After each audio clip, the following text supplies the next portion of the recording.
വൈറ്റിലയിലൂടെ യാത്ര ചെയ്യുന്നവർ ഇടയ്ക്കൊന്ന് മുകളിലേക്ക് നോക്കണം, ഇല്ലെങ്കിൽ ചിലപ്പോൾ മരണം ഉറപ്പാണ്. വൈറ്റിലയിൽ നിന്നും ഹബ്ബിലേക്കുള്ള യാത്രയാണെങ്കിൽ ഉറപ്പായും നോക്കണം. 10 ടണ്ണിലേറെ ഭാരവും 100 അടിയോളം ഉയരവുമുള്ള പൈലിംഗ് റിഗ് എപ്പോൾ വേണമെങ്കിലും പൊട്ടി വീഴാം. കൊച്ചി മെട്രോ നിർമ്മാണത്തിന് വന്ന കോൺട്രാക്ട് കമ്പനിയായ ഇറ കൺസ്ട്രക്ഷൻ കമ്പനിയുടെ ഉടമസ്ഥതയിലുള്ളതാണ് ഈ റിഗ്. കോടികൾ വിലമതിക്കുന്ന റിഗ് വെയിലും മഴയും കൊണ്ട് തുരുമ്പെടുത്തു തുടങ്ങിയിട്ട് വർഷം 10-ലേറെയായി. കൊച്ചിയിലെ ഏറെ തിരക്കുള്ള വൈറ്റിലയിൽ ഹബ്ബിലേക്കുള്ള റോഡരികിലാണ് ഇത് ഉപേക്ഷിക്കപ്പെട്ടിരിക്കുന്നത്. 100 കണക്കിന് വാഹനങ്ങളും കാൽനട യാത്രക്കാരും വിദ്യാർത്ഥികളും ഉൾപ്പെടെ ആയിരങ്ങൾ പ്രതിദിനം സഞ്ചരിക്കുന്ന റോഡാണ് ഒരു വശത്ത്, മറുവശത്താകട്ടെ ഫ്ളാറ്റുകളും. ഇത് വീണാൽ മെട്രോ തൂണുകൾക്കും കേടുപാടുണ്ടാകും. അതുകൊണ്ട് തന്നെ ഒരു വലിയ ദുരന്തത്തിന് കാത്തുന്ന പോലെയാണ് ഈ റിഗിന്റെ നിൽപ്പ്. റിഗ് മാറ്റി ജനങ്ങളുടെ ആശങ്ക പരിഹരിക്കാൻ അധികൃതർ ഇനിയും ഇടപെട്ടില്ലെങ്കിൽ പ്രത്യക്ഷ പ്രതിഷേധ പരിപാടികൾ ആരംഭിക്കുമെന്നും 2 കമ്പനികൾ തമ്മിലുള്ള തർക്കത്തിന്റെ കാരണത്താൽ ഒരു പ്രദേശത്തെ മുഴുവൻ ജനങ്ങളെയും ആശങ്കയിലാക്കുന്നത് ന്യായമല്ലെന്നും സർക്കാർ സംവിധാനങ്ങൾ ജാഗ്രത കാട്ടി ഇതിന് പരിഹാരം കാണണമെന്നും അല്ലാത്തപക്ഷം പ്രതിഷേധ സമര പരിപാടികൾ സംഘടിപ്പിക്കുമെന്നും ആം ആദ്മി നിയോജക മണ്ഡലം പ്രസിഡന്റ് ജോസ് ജോർജ് പറഞ്ഞു. യഥാർത്ഥത്തിൽ ഉത്തരവാദിത്വമില്ലായ്മയുടെ ഏറ്റവും വലിയ ഉദാഹരണമായിട്ടാണ് നമുക്ക് ഈ ഒരു പില്ലർ ഇവിടെ കാണുന്നത്.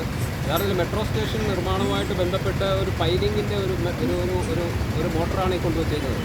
അത് കൊണ്ടുവച്ചിട്ട് വർഷങ്ങളായി മെട്രോയുടെ പണികളെല്ലാം കഴിഞ്ഞു.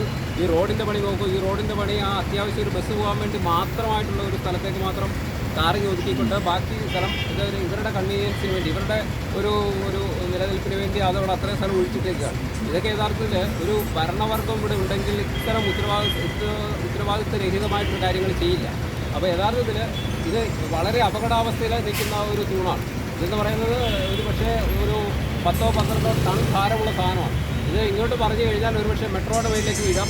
അങ്ങോട്ട് വീട് കഴിഞ്ഞാൽ അവിടെ എല്ലാം വീടുകളും കടകളുമാണ്, അവിടെ വീഴാം. അല്ലെങ്കിൽ ബസ്സുകൾ എപ്പോഴും ഇങ്ങനെ വന്ന് നിൽക്കുന്ന സ്ഥലമാണ്, ഓട്ടോറിക്ഷകൾ യാത്രക്കാരൊക്കെയുള്ള സ്ഥലമാണ്. ഇവിടേക്കൊക്കെ വീണ് കഴിഞ്ഞാൽ ചിലപ്പോൾ ഒരുപക്ഷെ 100 കണക്കിന് ആൾക്കാർക്ക് ബുദ്ധിമുട്ടുണ്ടാകുന്ന ഒരു സംഗതിയാണ് ഈ ഒരു പില്ലർ എന്ന് പറയുന്നത്. ഇത് എത്രയും പെട്ടെന്ന് ഇവിടുന്ന് മാറ്റി സ്ഥാപിക്കാൻ അധികാരികൾ തയ്യാറാകണം.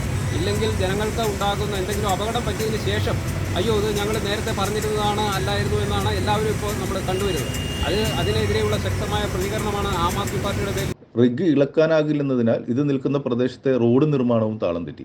റിഗ് മാറ്റാൻ നാട്ടുകാർ പല രൂപത്തിൽ ശ്രമിച്ചതാണ്. പക്ഷേ DMRCയും ഇറയും തമ്മിലുള്ള തർക്കം കോടതി കയറിയതോടെ റിഗ് ഇളക്കാനാകാതെയായി. പിന്നീട് ഇത് പരിഹരിക്കപ്പെട്ടെങ്കിലും റിഗിനെ ഇളക്കാൻ മാത്രം ആരും എത്തിയില്ല. ഡിവിഷൻ കൗൺസിലർ സുനിതയുടെ നേതൃത്വത്തിൽ കൊച്ചി മെട്രോയിൽ പല തവണ പരാതി നൽകിയിട്ടുണ്ടെങ്കിലും ഇതുവരെ നടപടി ഉണ്ടായിട്ടില്ലെന്നാണ് പറയുന്നത്. Enlight media, Kochi.